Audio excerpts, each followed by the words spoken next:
I need the money tomorrow, my daughter, Emily demanded, handing me her husband's $500,000 debt. And don't be late, he added Michael. I just smiled. All right. 4 hours later, I was at the airport. When they arrived to collect the money, they found the door locked and a box. They opened it and screamed. Betrayal! Revenge! Justice! It begins, before continuing. Please, subscribe to William's Revenge Stories and write in the comments what time it is where you are right now. The doorbell rang 3 times in rapid succession, each chime more insistent than the last. I put down my whiskey and the quarterly reports, already knowing who was in my driveway. Through the study window, I saw their luxury white electric car gleaming under the security lights.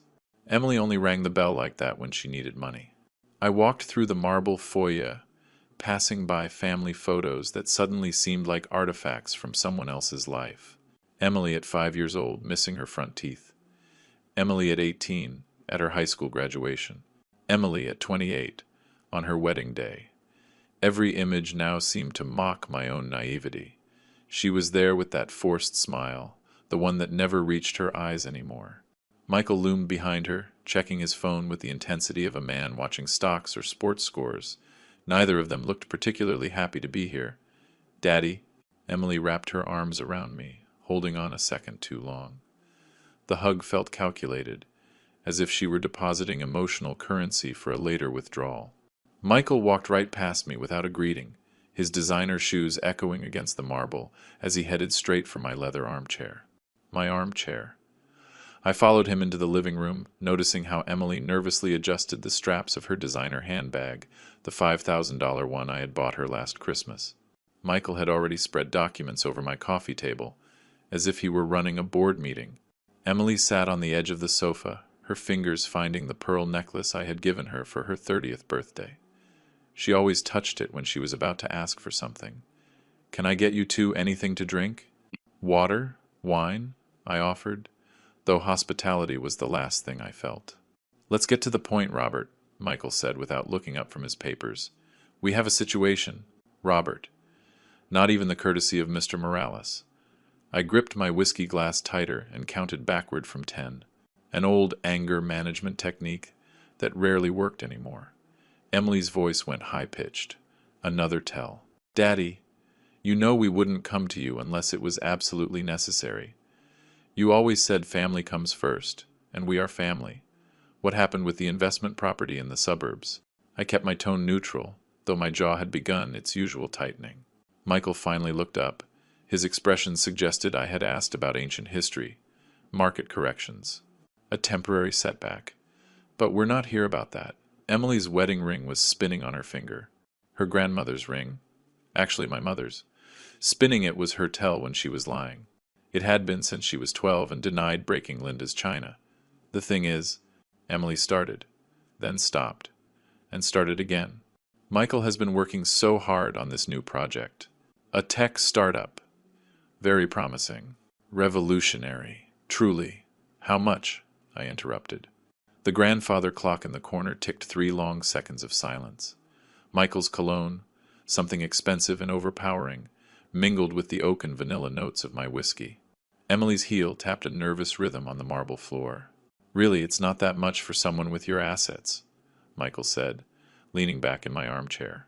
The leather groaned under his weight, a sound that had always been mine alone until tonight.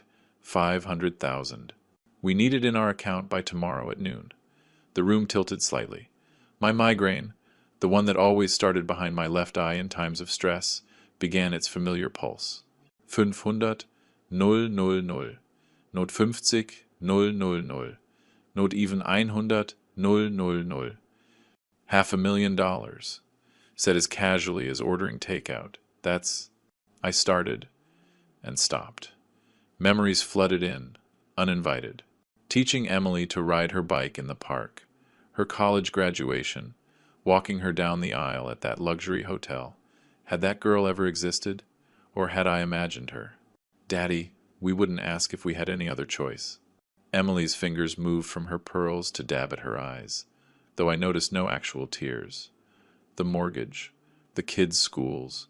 You know how expensive everything has gotten. I did know. I paid for those schools directly. $15,000 per child per semester at that private academy. The mortgage on their house in the rich neighborhood, the one I had covered the down payment for. $200,000 that had been a one-time help 3 years ago.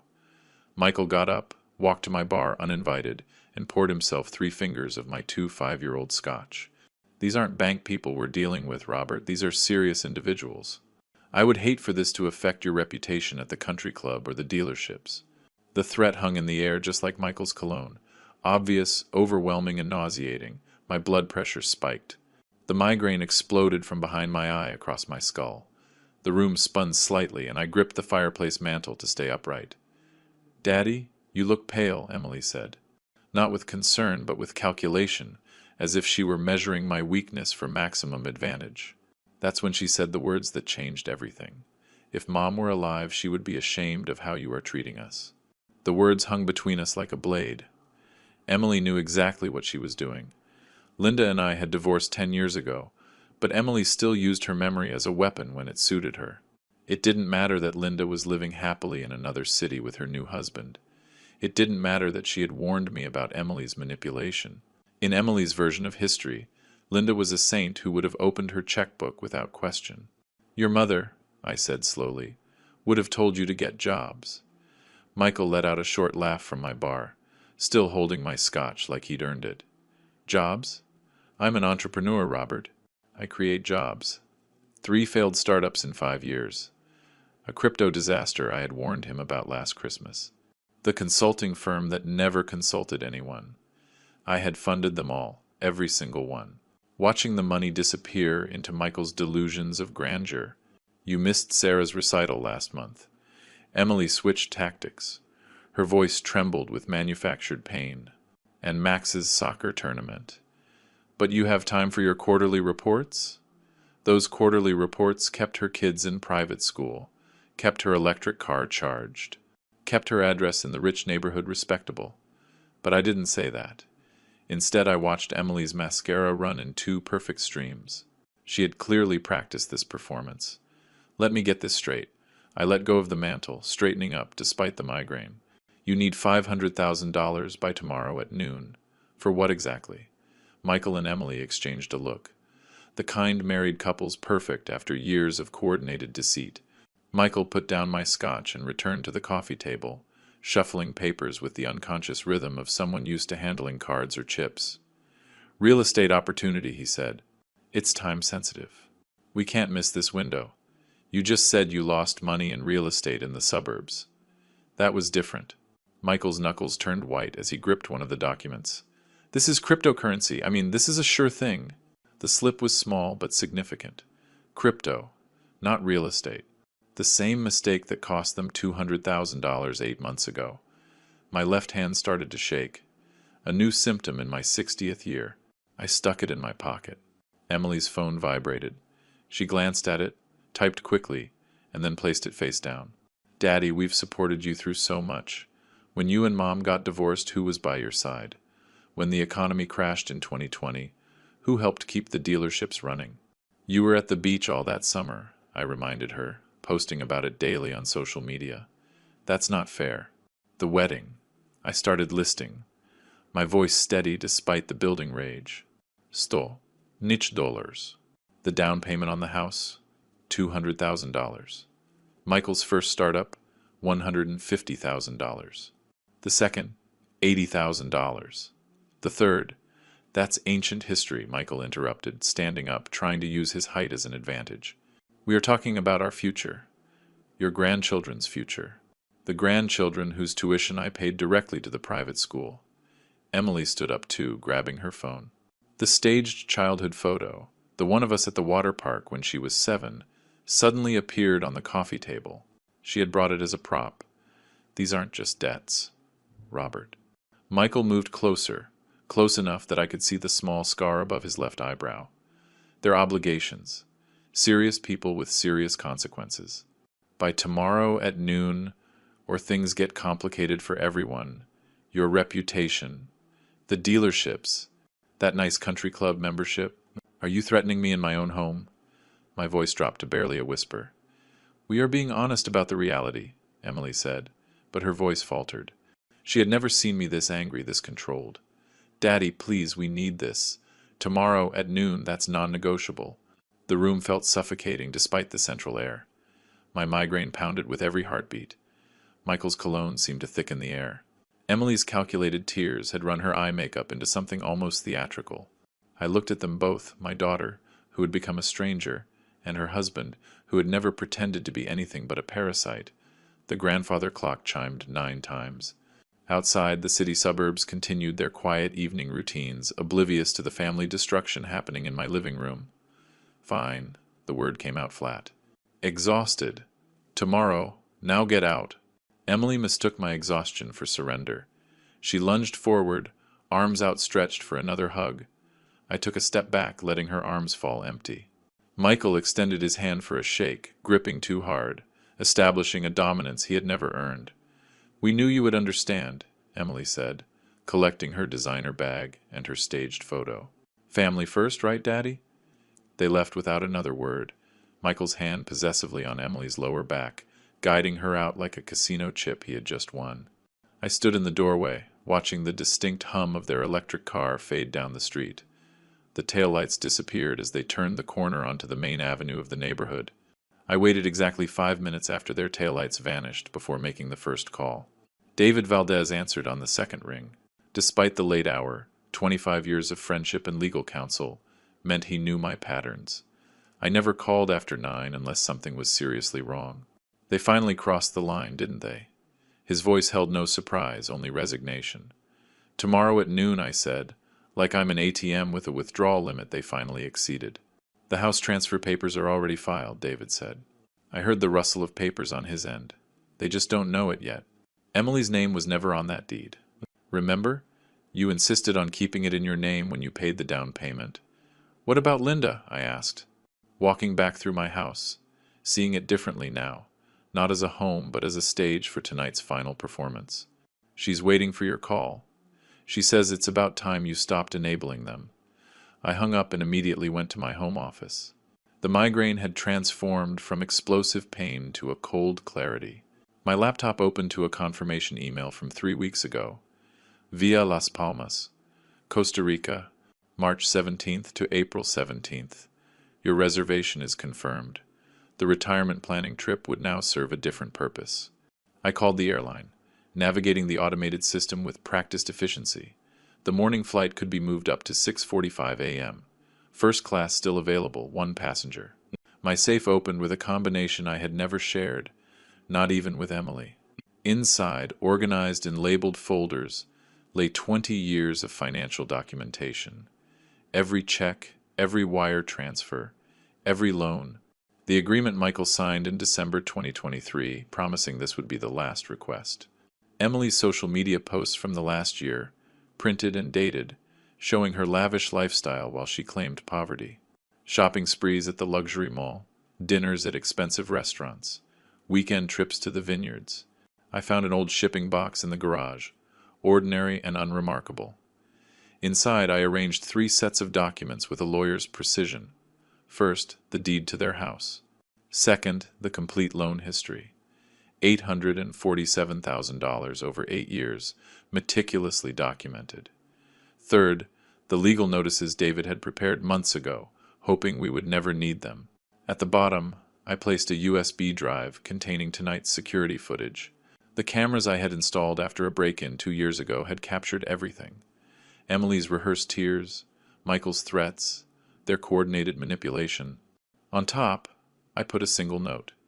"You wanted it by tomorrow. Here is what you are actually getting." Packing took me 30 minutes. 2 suitcases, efficiently filled with tropical weather clothes, essential documents, medications. My dealership manager, Javier, received a brief email. "Family emergency. You're in charge. Details to follow." I stood in the hallway, looking at the family portrait we had taken 5 years ago at the park by the lake. Emily's smile seemed genuine then, or maybe I just wanted to believe it. I took the heavy frame off the wall, turned it around, and rehung it. The blank canvas seemed more honest somehow.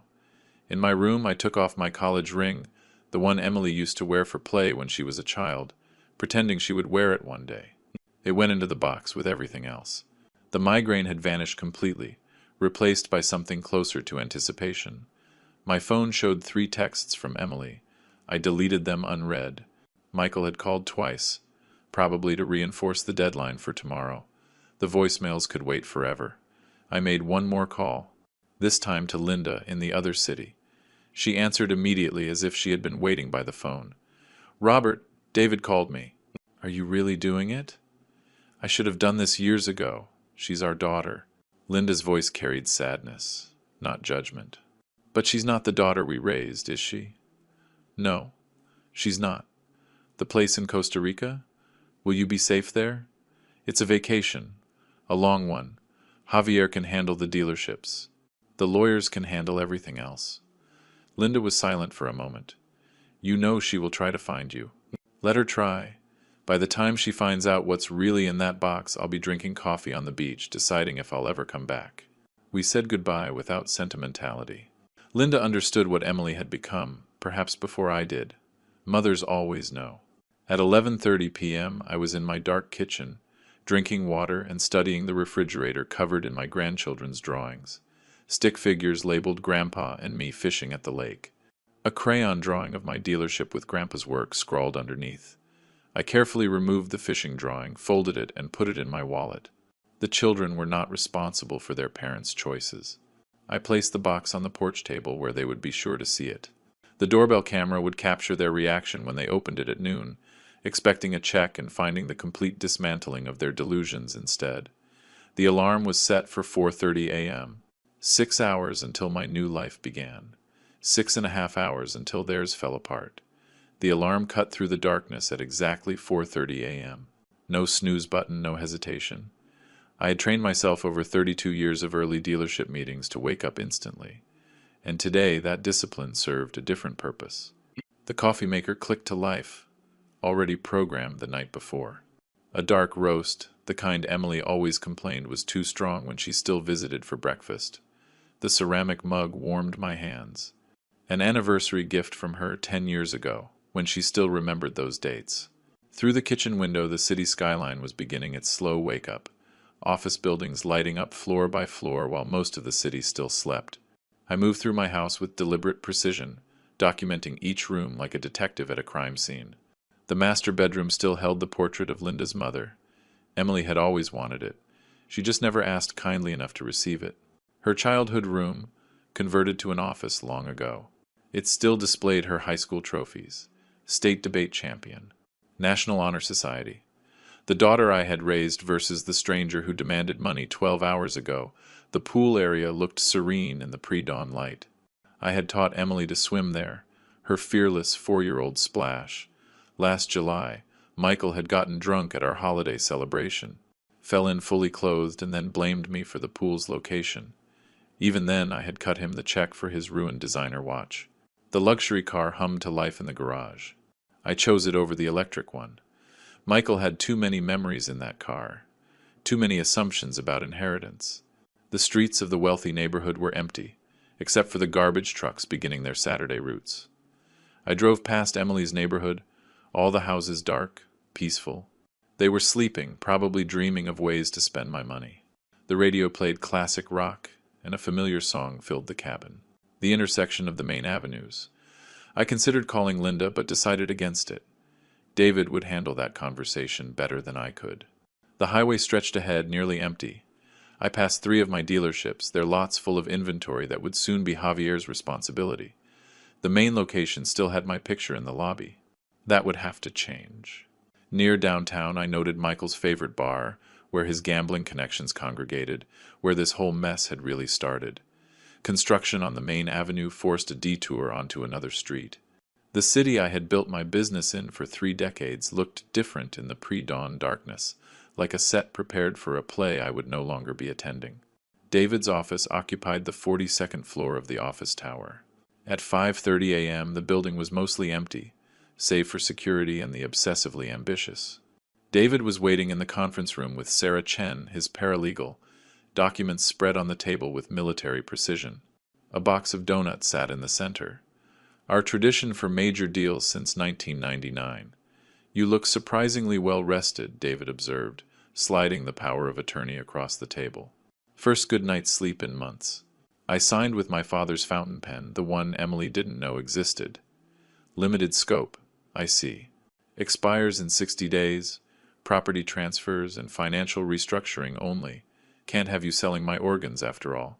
My attempt at lightness fell flat. We both knew this was a necessary surgery, not revenge. Sarah presented the property documentation with clinical efficiency. The interesting part, Mr. Morales, is the timing. The transfer was executed yesterday at 4 p.m. Before they came to my house. 3 hours before. Emily's house has legally been yours since she signed those papers in 2020. She never read the second page. The irony was perfect. While Emily was driving to my house to demand money, she had already lost her biggest asset. The house she posted constantly on social media, the symbol of her success, had never been hers at all. The financial lockdown, I asked? Executed at midnight. Joint accounts frozen. Credit cards in your name suspended. The kids' tuition remains on autopay through December. We're not punishing them. David pulled out another folder, thicker than the rest. The nuclear option. As we discussed, inside were transcripts of Emily's texts to her friends, calling me a walking ATM and too pathetic to say no. The promissory note Michael signed in 2023, swearing this was the last time. The USB drive with last night's security footage, their entire performance captured in high definition. The prenuptial agreement Michael signed, David continued, includes a gambling addiction clause. Page 47. Subsection 3. He doesn't know? His lawyer was too drunk to read that far. He showed up to the signing smelling like whiskey at 2 p.m. Sarah looked uncomfortable. Mr. Morales, this is remarkably thorough. 5 years of preparation, I replied. I just kept hoping I would never need it. David pulled out an identical shipping box to the one on my porch.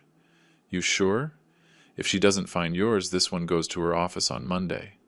Along with this, he revealed photos. Michael at the casino last week, the time-stamp clear, the losses visible on his face. Linda knows? I asked. She's known for months. She helped document everything. She's just as tired of enabling Emily as you are. The Costa Rica property, bought through the offshore entity, completely shielded. Even if Emily gets ambitious with lawyers, she can't touch it. I signed the last document, my hand shaking slightly over the dissolution of Emily's trust fund. 20 years of planning for her future dissolved with a single signature. David noticed the tremor. Scotch? He pointed to his desk drawer. Another tradition. No. I need a clear head for the flight. At 6 a.m. I stood and shook David's hand. His grip conveyed understanding, sympathy, and resolve. The elevator descended alone, each floor marking the distance from my old life. The valet already had my luxury car running. I handed him a $100 bill in an envelope. Javier Martinez will pick this up on Monday. The young man nodded, confused but professional. I drove toward the airport as the sun broke the horizon, painting the city skyline in gold. My phone vibrated. Emily, calling earlier than expected. The last time I would hear that ringtone without choosing to answer. The highway stretched toward the airport as the dawn painted the hills in copper and gold. The familiar route felt different this morning. Every landmark was a farewell. The taco stand was setting up at the intersection, where I usually stopped for breakfast. Not today. The news radio discussed a local businessman's expansion plans. My own dealership group, ironically, though they wouldn't be mine for much longer. Emily called 3 times in rapid succession, then Michael once. Each ringtone felt like a countdown. 10 years ago, that sound would have made me answer immediately, worried something had happened to the grandkids. Now I recognized it for what it was. The sound of entitlement demanding its due. Mental inventory as I merged onto the freeway. Javier had run Saturday operations for 5 years. He would manage fine. The property management company had its instructions and 6 months of prepayment. The grandkids' school tuition would continue through December. They shouldn't suffer for their parents' choices. Everything else had ceased to be my responsibility at midnight. The south terminal of the airport emerged from the morning haze. The valet stand wasn't busy yet, just 2 attendants preparing for the day's rush. Tomas, who had parked my cars for 3 years, looked surprised. Early flight, Mr. Morales? Change of plans. I handed him the keys and an envelope. Javier Martinez will pick this up on Monday. His information is inside. Everything all right, sir? better than it has been in years. I didn't look back at the car. That car had driven Emily to her wedding, Michael to countless bars, me to endless ATM withdrawals. I'd let Javier decide what to do with it. The first-class counter was empty except for Monica, who had checked me in for dozens of business trips. Costa Rica today, Mr. Morales? I have you on the 6:45 to San Jose. That's right. Normal conversation masking a life-changing shift. 2 bags to check. All I need. She tagged the bags with practiced efficiency. I kept my carry-on close. Documents. Medications. Laptop. The few photos I couldn't leave behind. As she handed back my passport, I pulled out a sealed envelope. I need a favor, Monica. Someone will be coming by to pick this up later today. Emily Carter. She will be agitated. Monica's professionalism never wavered. Any special instructions? Just check her ID. There's a key inside for a storage unit. She'll understand. Or she wouldn't. Either way, the storage unit held 20 years of her childhood belongings I had saved, things she had never bothered to collect. I'd let her decide if the memories were worth more than the money. The expedited security line moved with Saturday morning efficiency. The usual agents recognized me. Where to today, Mr. Morales? Somewhere warmer. Business or pleasure? Neither. Personal. I passed through the scanner. Belt off, shoes in the bin. The mundane ritual of modern travel felt surreal against the backdrop of my life's deliberate demolition. I collected my belongings, each item returning to its designated pocket, except my phone, which remained off. The airport cafe appeared at gate 14, and muscle memory guided me to the counter. The barista, Carla, according to her name tag, smiled with morning enthusiasm. The usual? Medium dark roast? No room? Make it a large today. Special occasion? You could say that. I sat at the gate, the coffee warming my hands just as my mug at home had 2 hours ago. My phone showed its final statistics before I turned it off for good. 7 missed calls from Emily. 3 from Michael. 12 text messages. 2 voicemails. Emily's last text caught my eye. Dad, call me. I had weird dreams about money, I typed a reply. Dreams and reality are often different. I deleted it. I typed again. Check the porch. Deleted that too. Finally, I typed. Ask David Valdez. Then I deleted that as well. Instead, I powered down the phone, removed the SIM card, and dropped both into the nearest trash can. The burner phone could become someone else's problem. First-class passengers for Flight 40047 to San Jose. Costa Rica, please board. The gate agent scanned my boarding pass with a practiced smile. The jet bridge stretched forward, each step lighter than the last. The flight attendant welcomed me to seat 2 amperes, window, left side. I accepted the offered champagne, unusual for 7 in the morning, perfect for this moment. Other passengers filed past. A honeymoon couple, laughing and constantly touching, reminded me of Linda and me 35 years ago. A business traveler typed frantically on his laptop, chasing some deadline that seemed monumentally important. That had been me once, building an empire for a daughter who only saw 80 codes. An elderly woman settled into 3C with knitting needles and yellow yarn, just as Emily's grandmother used to do before the arthritis won. Excuse me. A familiar voice made me freeze. Linda was in the aisle, designer carry-on in hand, looking exactly as composed as she had during our divorce proceedings. She settled into 2B across the aisle, close enough to talk, far enough to maintain the boundaries we'd set a decade ago. David called, she said simply. I thought you might need backup. It's not your fight anymore. It hasn't been for 10 years. But she's still my daughter. Someone should be there when she lands. Lands? I bought the condo next door 6 months ago. David is really thorough. He found it, negotiated the deal, handled everything. I've been planning this just as long as you have, the captain's voice interrupted. Slight delay for our last passenger. My chest tightened. Emily? Had she figured it out early? Michael? The door opened, but it was just a hurried businessman apologizing as he squeezed past to economy. Did you tell her? I asked Linda. Tell her what? That her father finally stopped enabling her? That her husband is a parasite? That she became the exact thing we swore she never would? No, Robert. She'll find that out for herself. Today, in fact. The door closed with a pneumatic finality. 7:05 a.m. Pushback, 7:15 a.m. Engines roaring to life.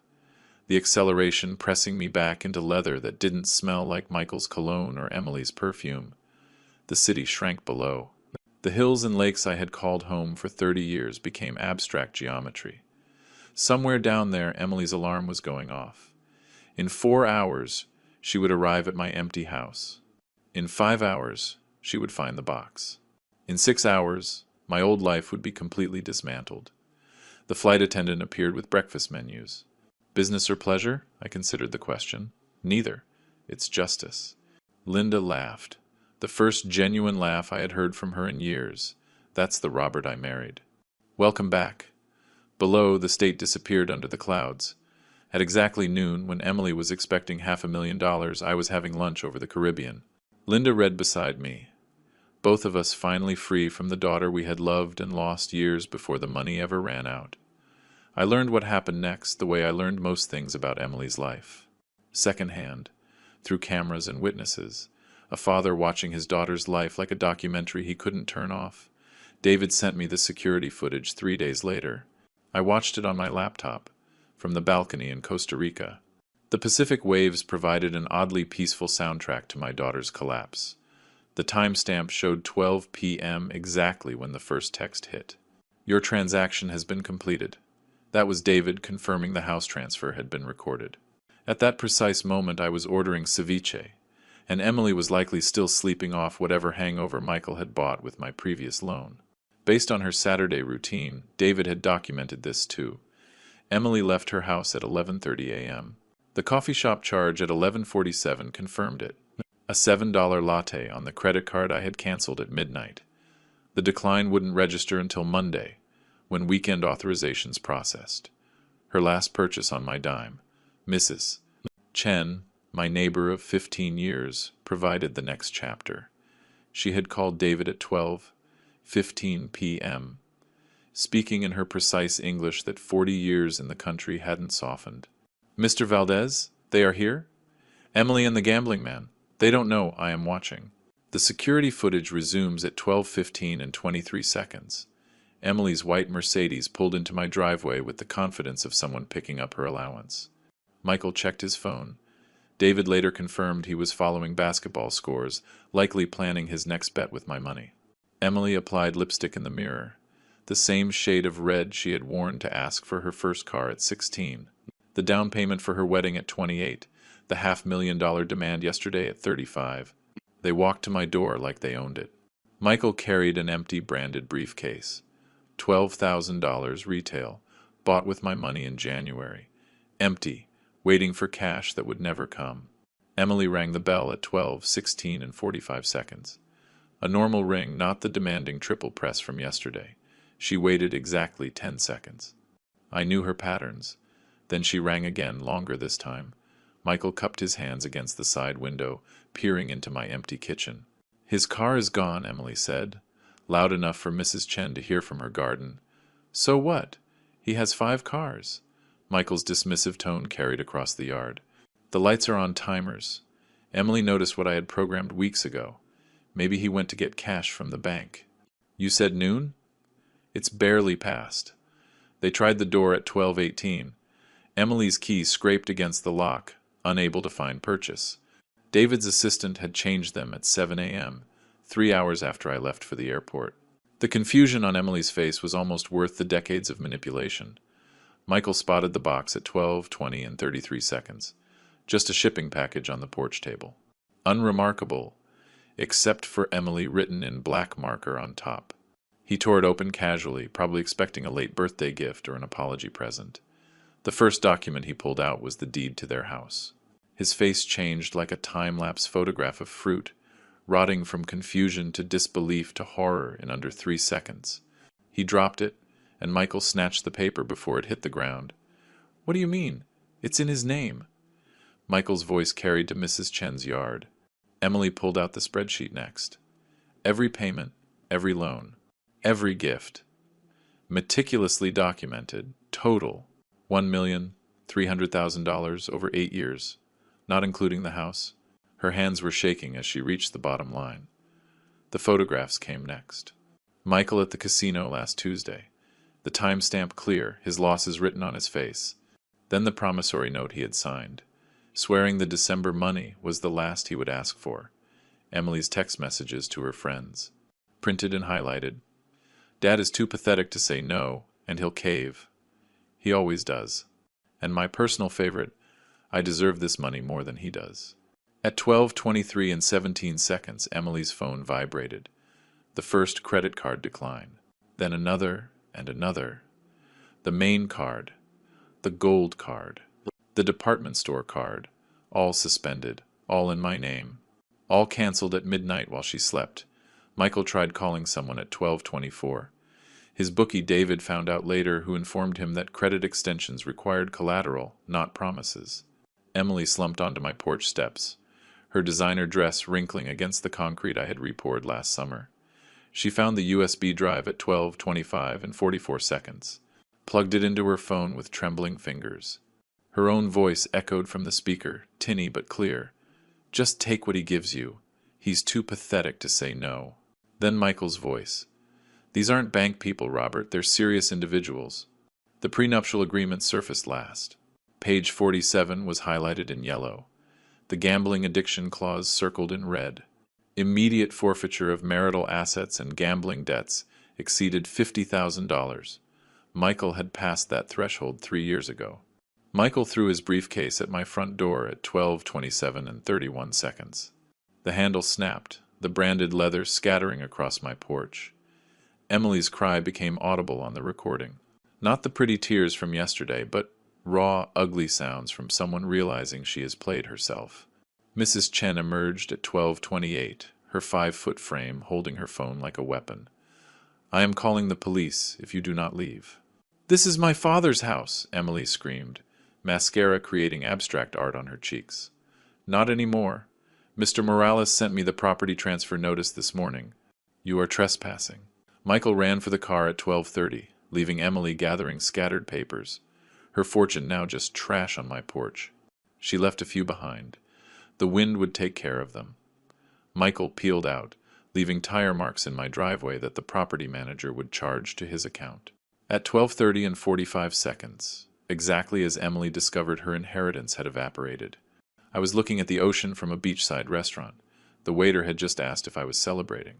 A graduation, I said. Your son? He had asked in accented English. No, mine. David called on Monday with the epilogue. Emily returned Sunday morning with a locksmith who refused the job once he verified ownership. She tried to jump the fence until the security company responded. The police gave her a trespassing warning. Michael never came back. David heard he had moved into his brother's house in another city. The divorce papers were already filed. 3 days later, sitting on my balcony with Linda reading beside me, David asked if I wanted to see the full footage. No, I said, watching the pelicans dive for fish. The screaming I had heard for 5 years was finally blissfully silent. David sent me the parking garage footage 3 days later. I watched it from my terrace in Costa Rica, pelicans fishing in the background while my daughter's life imploded on my laptop. The timestamp showed 7 p.m. on March 16th. Exactly when I was having my first peaceful dinner in years. Her Mercedes screeched into the underground parking of Emily's condo building. Even without audio, Michael's body language screamed rage. He slammed the door so hard the car alarm went off, its lights flashing like a distress signal no one would answer. Emily chased him to the elevator, clutching those documents like evidence in a murder trial, which in a way they were. Evidence of the murder of her delusions. The building's elevator audio, which David's assistants somehow obtained, captured their conversation with devastating clarity. Emily's voice shrill with betrayal. You said it was commercial real estate. It was. Michael's denial came fast, desperate. The casino was just for stress relief. Stress relief? Stress relief?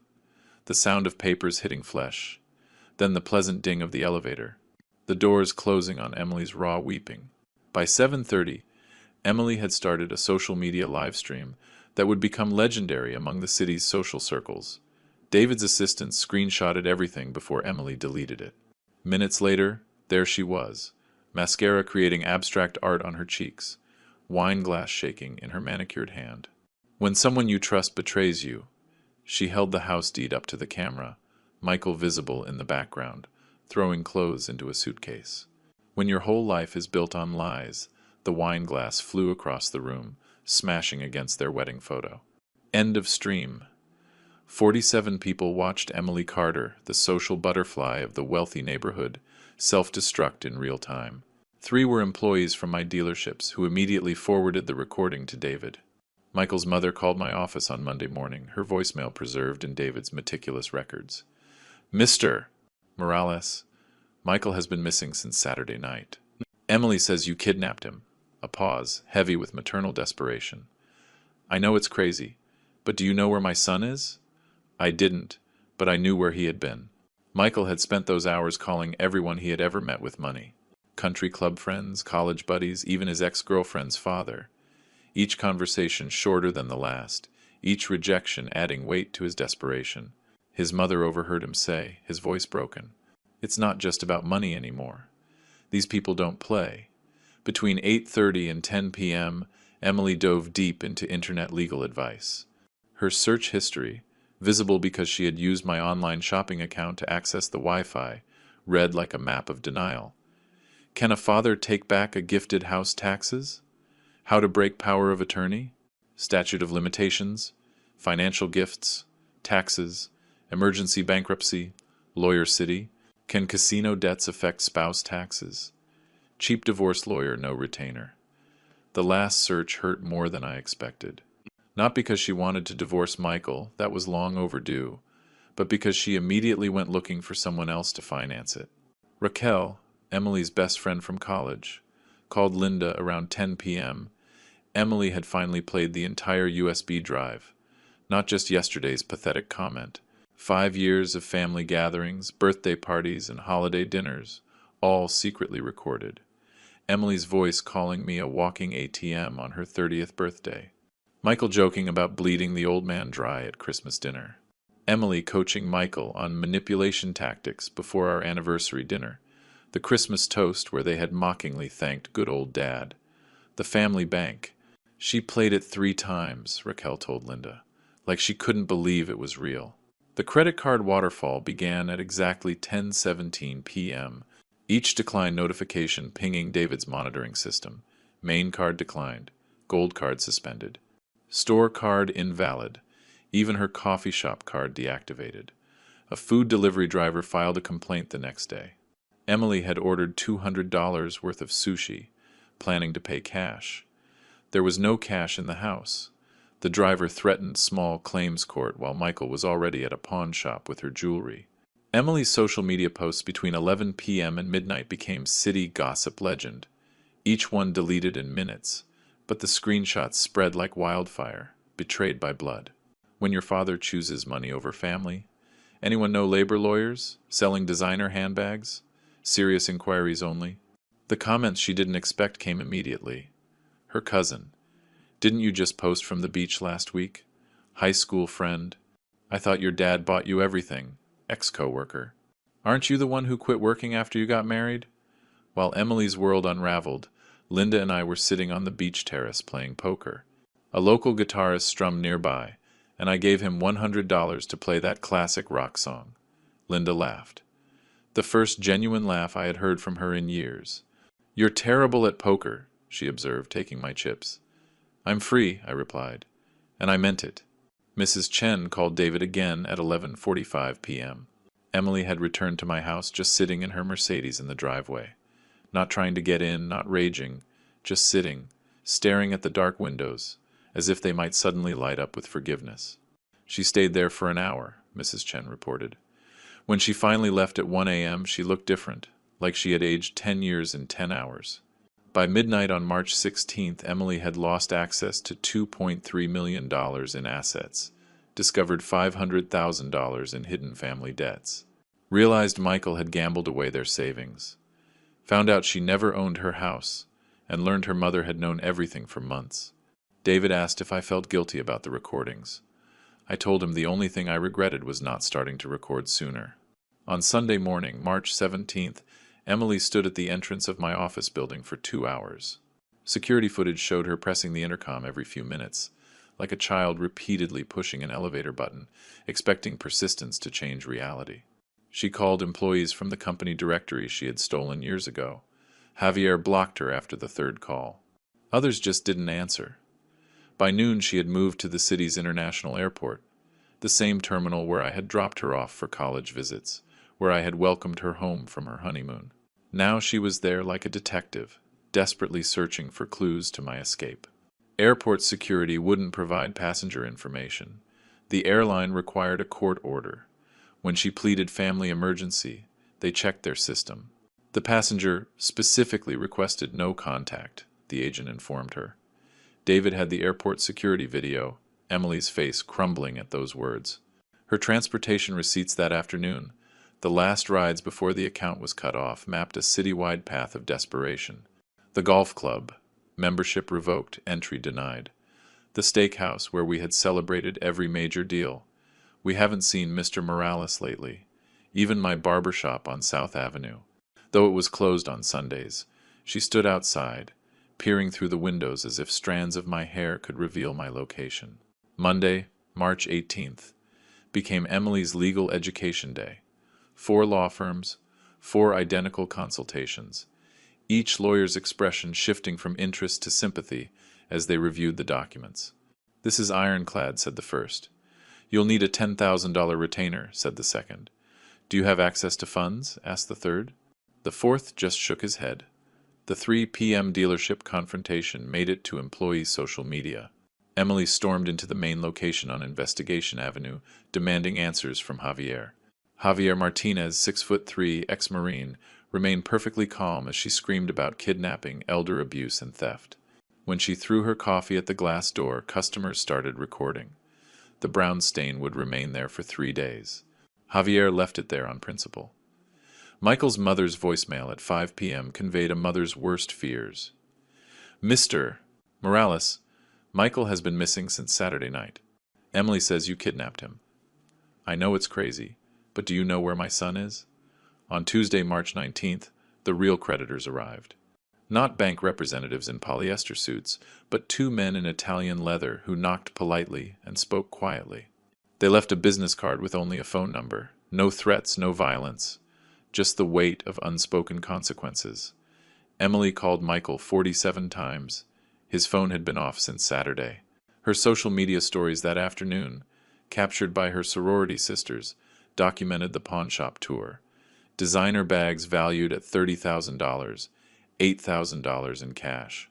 Jewelry valued at $50,000, except the wedding ring, $15,000 in cash. Michael's 3 abandoned watches valued at $40,000, $12,000 in cash. She was still $460,000 short of what they needed. That night, Linda took Emily's call. She recorded it with legal permission, knowing I would need to hear it eventually. "Mom, you knew." Emily's voice sounded younger, almost childlike. "About Michael's gambling? For 6 months. Why didn't you tell me? Would you have listened?" Silence. Then, "I need money. I needed it too, during the divorce. You told me I should be independent." The call ended with Emily's sob, cut short by Linda's disconnection. On Wednesday, March 20th, Emily walked into David's office wearing the same designer dress from her beach posts the week before. The irony was not lost on David, who noted it in his report. The same conference room where I had signed the papers. The same chair where Michael had spread his lies. David showed her everything with clinical precision. The power of attorney that predated her emergency. The house deed trail. Her 2020 signature. Having never read past page 2, gift tax returns, proving every dollar was a gift, not a loan. Michael's promissory note. His signature bold and undeniable. "He's my father." Emily's desperation cracked her voice. "He has to help me." Legally, he does not. "What about support for the grandkids?" "Trust funds in their names only. Untouchable until they're 18. This is elder abuse." "He's 62. He's of sound mind. He left voluntarily." David accidentally left Michael's credit report visible on his tablet. Emily's eyes widened as she absorbed the full catastrophe. $500,000 in gambling debts. $200,000 in personal loans she never knew about. $100,000 in credit cards he had hidden, even an attempt at a second mortgage on their house, denied due to ownership issues. The final envelope slid across the mahogany table with a whispered promise. Mr. Morales authorized one last gift. Inside, a cashier's check for $10,000 and a note in my handwriting. For a fresh start. Dad! Emily tore it in half. The pieces fluttered to the floor like dead leaves. She immediately asked if there was another. There was not. There never would be. Meanwhile, I was learning Spanish from the kids on the beach, Robert the Rich. They called me, laughing as I butchered the pronunciation. My blood pressure was down 20 points. I was sleeping 8 hours straight. I hadn't thought about Emily in 2 days, until Linda brought her up. Wednesday night, David reported. Emily left my office at noon. Security footage shows her sitting in the lobby until the building locked down at 9 p.m. The guard said she asked if you ever talked about her. He lied. Said yes, you spoke fondly. She said thank you and left. That night in Costa Rica, I dreamed I was teaching Emily to ride her bike again. But this time, when I let go, she just kept pedaling until she disappeared. The city newspaper article hit my inbox on April 3rd. Local businessman missing after financial scandal. Michael Carter, 38, hadn't been seen since March 19th.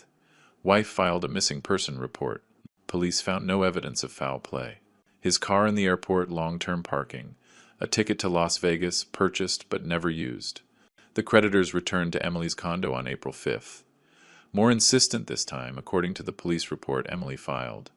They left a photo from February. Michael at the casino. Chips scattered on the table, owing $500,000. Emily filed for a restraining order. The judge asked about the money owed. Order denied. Her garage sale that weekend became neighborhood entertainment. The social network group post, forwarded by David's investigator, painted a portrait of decline. Moving sale. Everything must go. Furniture that once hosted charity galas. Michael's golf clubs. Custom made. Sold for $200. Wedding china. Luxury crystal. $50 for the set. Her wedding dress preserved in acid-free tissue. No takers at any price. A neighbor posted. Sad. A year ago.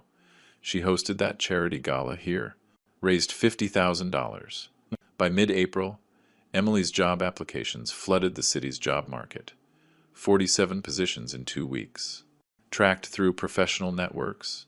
Interior design firms. Gap in employment too long. Retail positions. Overqualified. Finally, the department store hired her. The same store where she had spent thousands monthly. Starting wage. $15 an hour. Plus commission. The universe's sense of irony remained intact. On April 15th, an eviction notice appeared on her condo door. 3 months behind on the mortgage. Michael had handled the finances. Never mentioned the mounting debt. $4,500 monthly payment. $13,500 owed. Plus late fees. May 15th. Pay or vacate deadline. She discovered this after returning from her first day at the store. Still wearing the employee name tag she had once ignored on others. The divorce filing on April 18th read like a corporate dissolution. Abandonment cited as cause. Michael to be notified. Location unknown. The judge allowed notification by publication in 3 newspapers. Cost. $500 that Emily did not have. She used her employee discount to buy a suit for court. The first clothes she had bought with earned money in 7 years. While Emily rebuilt from the ashes, I was building something new in Costa Rica. My days developed a rhythm I had forgotten existed. Sunrise with the howler monkeys. Coffee overlooking the Pacific. Morning swims in water clear enough to see my feet. Lunch at Manuel's beach shack, where no one knew about dealerships or daughters. The local kids called me Robert the Rich. I taught them English in exchange for Spanish lessons. Their parents invited me to dinners where no one mentioned money, investments, or opportunities. Real conversations about soccer, fishing, and the weather. No one asked for anything except to pass the salt. Linda took up painting, producing terrible seascapes that made us both laugh.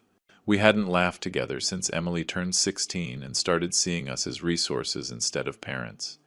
It wasn't romantic between us. That died long ago. But it was peaceful.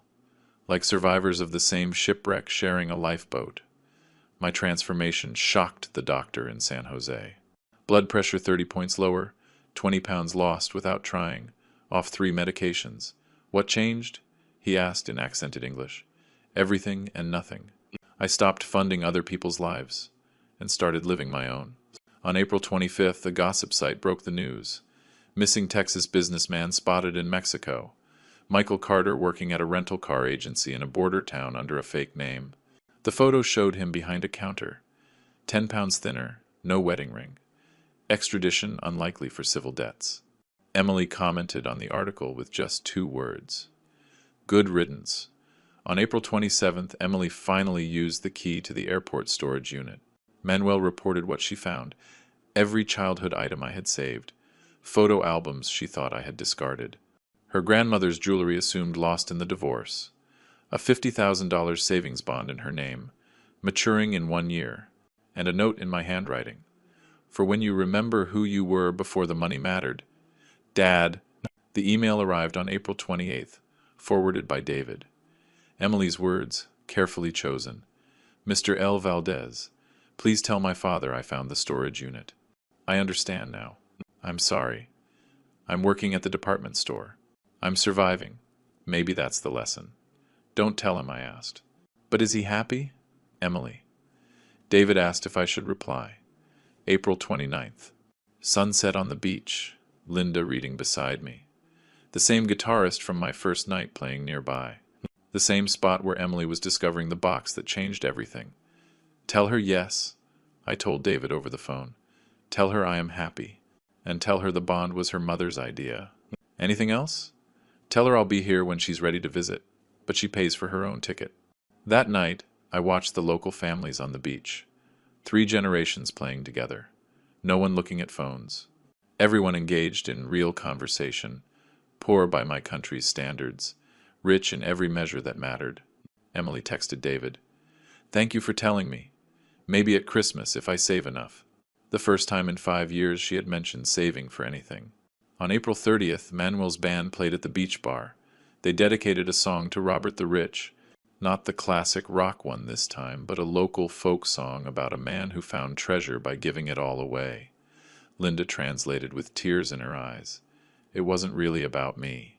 It was about all the expats there, all running from something, all finding something else. David called that night to say Emily had sold her Mercedes, bought a simple 10-year-old car, opened a savings account, posted on social media about the dignity of honest work. Should I keep monitoring her? He asked. No. The lesson was learned. The teaching is over. The learning, perhaps, is just beginning. The eviction notice had been on Emily's door since April 15th. By May 5th, David told me she had exhausted all options, begging the property management, offering partial payments, even trying to negotiate with the building owner. She never knew I had sold that property to an investment trust in January, anticipating this exact moment. The building's security footage showed her renting the smallest available moving truck that Saturday morning. Loading it herself took 12 hours. Mrs. Perez, who Emily had complained about for years over those noisy grandkids, offered her help from her balcony. Emily's pride, even broken, wouldn't let her accept. She wrestled with a leather sofa she had bought with my money, dragging it inch by inch to the truck as neighbors watched from their windows. The storage unit she could afford held everything except clothes and her laptop. 1 month prepaid. The cheapest facility in the city. Pure irony. Her unit was directly next to the one I had left her. The one with the bond. She walked past it daily, never realizing. On May 10th, the final communication from Michael arrived. A certified letter from the border town, requiring a signature. The mail carrier later provided a sworn statement for Emily's divorce proceedings, describing how her hands shook as she signed. Inside, 1 page. Michael's handwriting. Emily, by the time you read this, I'll have a new name and a new life. The men looking for me won't find me. Don't you try either. I'm sorry about your father's money, but you were the one who said he'd never cut you off. We both gambled. We both lost. The prenup your dad made me sign means you get nothing from me anyway. Consider us even. B. Her store manager called David, concerned. Emily didn't show up for 3 days. When she returned, She had lost 10 pounds, her eyes sunken. The manager almost fired her. For the first time in Emily Carter's life, she begged. Literally begged. She kept the job by promising perfect attendance going forward. May 15th, eviction day. Emily's new address. A studio apartment above a taco shop in a working-class neighborhood. The same neighborhood she had called dangerous when visiting college friends. 370 square feet. A window AC unit that rattled like dice in a cup. Shared laundry in a basement that smelled like mildew. $700 a month, cash only, no credit check. The second job started on May 16th. Night shift at a diner. 11 p.m. to 7 a.m. The same diner where she had made a scene 2 years earlier demanding the manager over cold eggs. Now she served drunk college kids and exhausted nurses for $2.13 an hour plus tips. Her new schedule became robotic. Wake up at 5 p.m., store from 6 p.m. to 2 p.m., sleep from 3 p.m. to 10 p.m., diner from 11 p.m. to 7 a.m., repeat. Sundays off were spent doing laundry and meal prepping. Rice, beans, the cheapest chicken she could find. Linda visited on May 24th. She called me that night, her voice careful. Emily had hung one item on the studio's water-stained wall. Our photo from her college graduation. The designer clothes were gone, replaced by discount store basics. 20 pounds lighter, cheekbones sharp as accusations. Their conversation as Linda recounted. I helped your father plan this. I know. Are you angry? I was. Now I'm just too tired to be angry. The bond was my idea. An insurance policy for when you hit bottom. Is this bottom? No. Bottom is when you stop blaming everyone else. Emily's admission came slowly, like pulling teeth. I was a terrible daughter. You were a spoiled daughter. Is there a difference? Is there? Terrible can't be fixed. Spoiled can be outgrown. The holiday weekend arrived with the city's usual heat. Emily worked a double at the store. Time and a half for holiday pay. The diner afterward was swamped with drunk partiers. She made $300 in tips in one night, the most cash she had touched since March. The diner's security cam captured her at 7:15 a.m. May 31st, sitting in her simple car counting tips, crying. Not the manipulative tears I had seen so often, but something raw. She later wrote to David that it was the first money she had truly earned. No manipulation, no last name, no expectations. Just work. Her phone records showed one text, written but never sent. Dad, I made $300 tonight all by myself. I know you won't see this. I know I was awful. But I wanted you to know I'm starting to understand. She deleted it, but the phone company records remained. Meanwhile, in Costa Rica, the rainy season had begun. I had started teaching English at the local school. Volunteer work. The kids called me Teacher Robert. No one knew about my money. Linda painted terrible landscapes, selling them to tourists for $20, donating the profits to the school. We ate dinner together most nights. Simple food. Rice, fish, plantains. Better than any meal at the country club. David sent his last update. Emily is working 2 jobs, living in a studio, surviving. My reply. Stop monitoring. She needs to do this alone now. May 31st, midnight. Emily started another diner shift. The holiday crowd filtering in. She tied her apron, grabbed her order pad, walked up to a table of drunk fraternity boys, the kind Michael would have partnered with. Welcome. What can I get for you? One recognized her, his voice loud with shock. Emily? Emily Carter? From the country club? She didn't flinch. That's me. Now, what can I get for you? David told me later that was the moment, serving pancakes to people she knew from her former life, that Emily stopped being my daughter and started becoming herself. June had brought the full summer heat and Emily had found her rhythm. Department store customers began requesting her specifically. She had become genuinely helpful rather than judgmental. The night shift nurses at the diner tipped her extra because she remembered their coffee preferences without asking. No sugar for Bay, extra cream for Susanna, decaf for Maria, who was trying to quit. Her coworker at the store told David that Emily had dropped from a size 10 to a size 4. Not from dieting, from work. Walking miles daily on the store floors, carrying heavy trays all night, eating only what she could afford. Her cheekbones could cut glass. but her eyes had gained something they never had before: awareness. Sundays followed a strict routine: laundry at 6 a.m. when it was empty, grocery shopping at the Asian markets on the main avenue, where produce was half the price of the expensive stores, meal prep in her tiny kitchen with the one working burner. Then, unexpectedly, the library. She had started checking out financial literacy books, taking notes in a composition notebook like a college student. June 10th, Tuesday. Emily checked her mail in the apartment building lobby. Usually bills, credit card offers for people with good credit she no longer had. This time, a cream-colored envelope with no return address, postmarked Costa Rica. Her hands shook as she recognized my handwriting. She sat on the lobby steps. She couldn't wait to get to her apartment. 3 pages of my careful script, the same script that had signed birthday cards and checks for 35 years. The letter said, "Emily, I am writing this on a beach in Costa Rica. A little girl here reminds me of you at 7. Fearless, curious, demanding the world bend to her will. The difference is, she is also grateful. I don't blame you for becoming who you became. I created you. Every time you cried, I extended a check. Every time you demanded, I complied. I thought I was loving you. I was actually grooming you. Your mother says you are working 2 jobs now. Good. Work teaches what inheritance never can. That money represents time, effort, sacrifice. Every dollar you earn has a weight my gifts never did. I am not coming back as the man I was. That man was a checkbook with a heartbeat. But I might come back to meet the woman you are becoming. The storage key you found was your mother's insistence.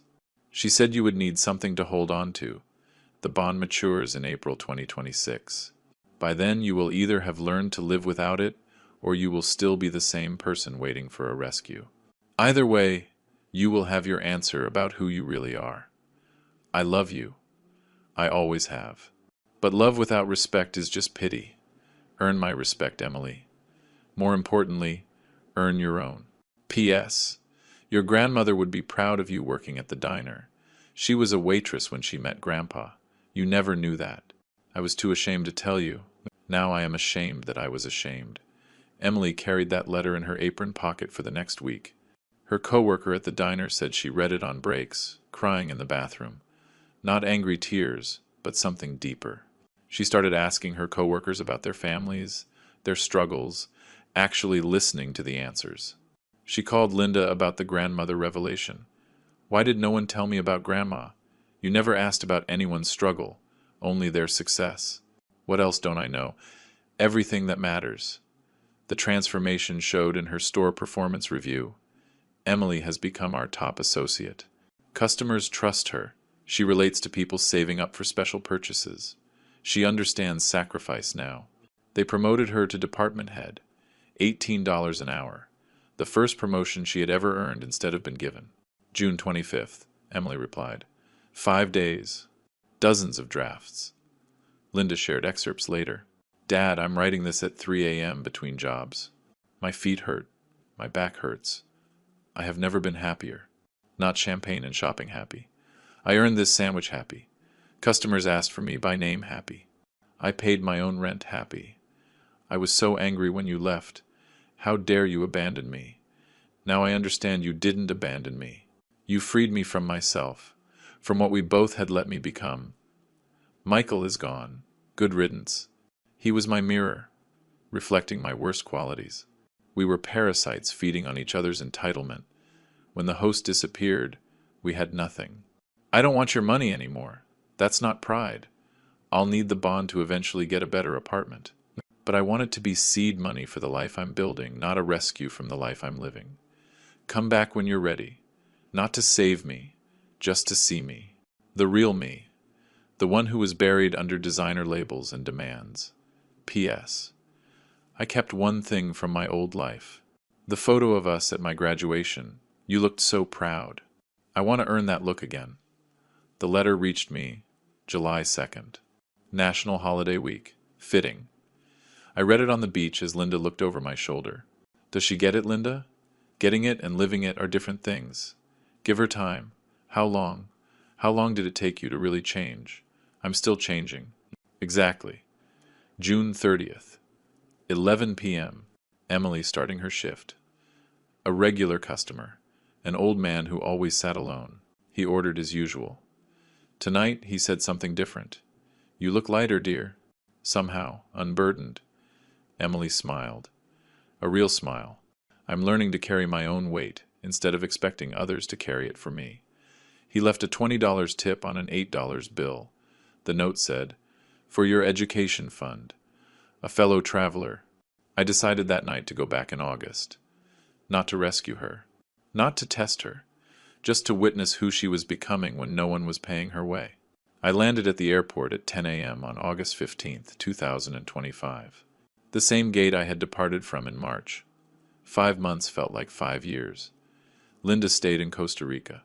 This is your journey to finish, she had said. The rental car was a modest sedan, not the luxury vehicle Robert Morales would have demanded. I drove past my dealerships, thriving without me. Good.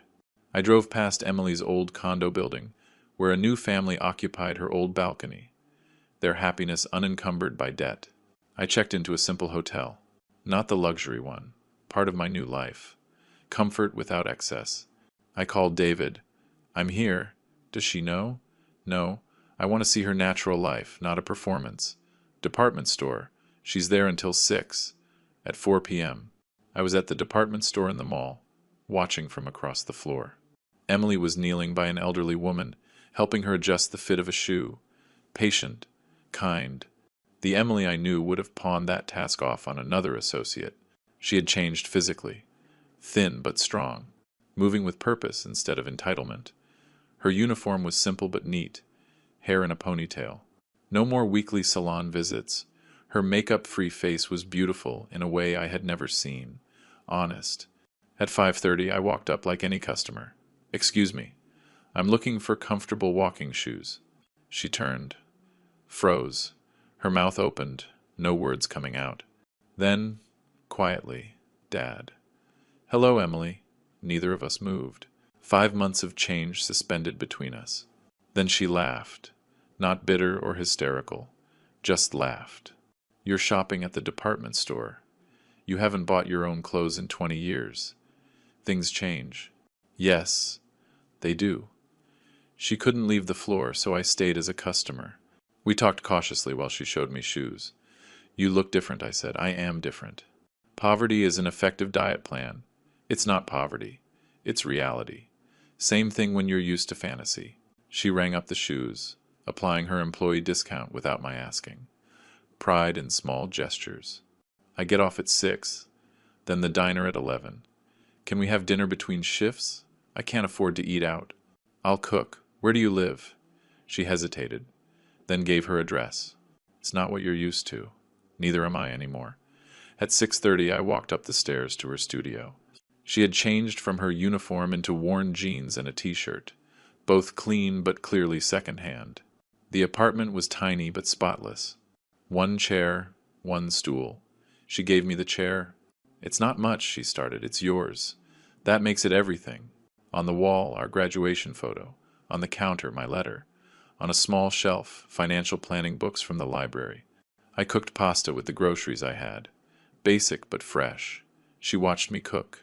Something we hadn't done together since she was 10. Mom says you're teaching in Costa Rica. Volunteering. English to the local kids. For free? The best things I've done lately have been free. We ate at her small table with plastic plates and mismatched forks. Better than any dinner at the country club. I hated you, she said suddenly. I know. I mean, really hated you. I wanted you dead. I know. How could you leave me with nothing? How could I have left you with everything? I was killing you. We were killing both of us. Yeah. Silence settled. Not awkward. Necessary. At 9 p.m., she needed to get ready for the diner. I pulled out an envelope. This isn't a rescue. It's an investment. Inside, a check for $5,000 and a contract. What is this? Business proposal. You work for me. Not at the dealerships. New project. Teaching financial literacy to young adults. You know the cost of not knowing. I'm not qualified. You are uniquely qualified. You've been on both sides. Rich without understanding. Poor with an awakening. She read the contract carefully. Fair wage. No special treatment. Performance-based raises. This isn't charity, this is business. If you fail, you're fired, daughter or not. And if I succeed, then you will have succeeded. At 10:30, she had to leave for the diner. She hugged me. The first real hug in years. Not manipulation or performance.